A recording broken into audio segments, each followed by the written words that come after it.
नमस्कार शेतकरी बंधूंनो. नमस्कार. मी निवृत्ती पाटील, कृषी विज्ञान केंद्र करडा, जिल्हा वाशिम.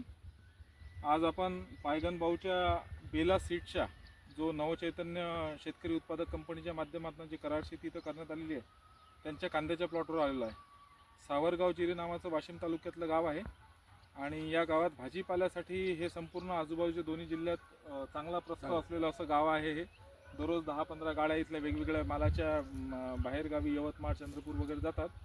यावर्षी येथे या गावात जवळपास कृषी विज्ञान केंद्र आणि नवचैतन्याच्या माध्यमातून किती 17-18 शेतकऱ्यांनी 18 शेतकऱ्यांनी कांद्याचं बीज उत्पादनचं प्लॉट घेतलेला आहे.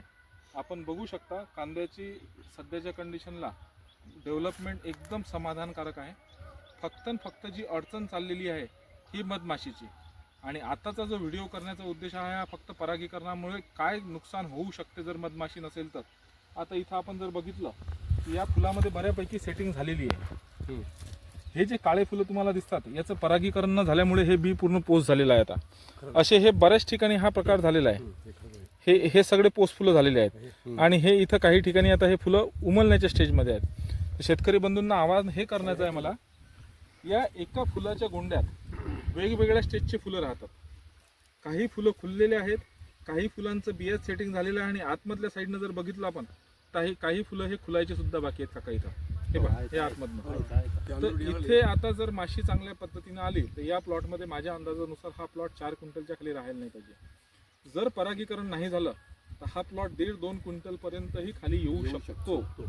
त्याच्यामुळे माशीसाठी शेतात मोकळं पाणी देण्याचा प्रयत्न करा.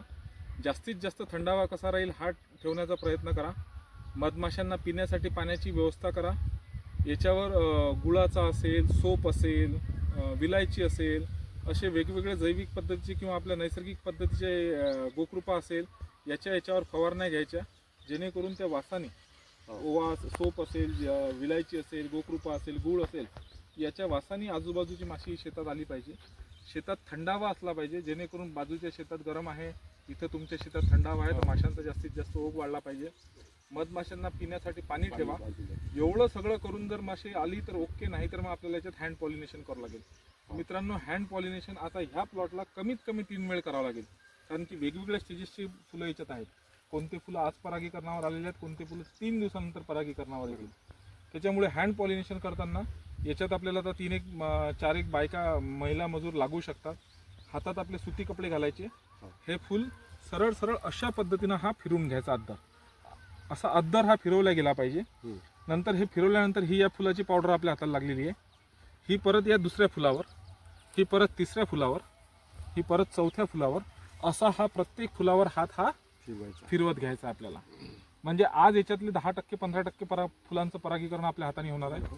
3 दिवसानंतर परत याच्यातले जे फुलं उमलतील, 3 दिवसानंतर, 4 दिवसानंतर परत त्याच्यावर हात फिरवायचा आहे, परत 3-4 दिवसानंतर हात फिरवायचा आहे. हे एक करा. थोडंसं खर्चिक आहे. याच्या सोबतच धोत्राचे जे पानं आहेत आपले, सुती धोतर घ्यायचं.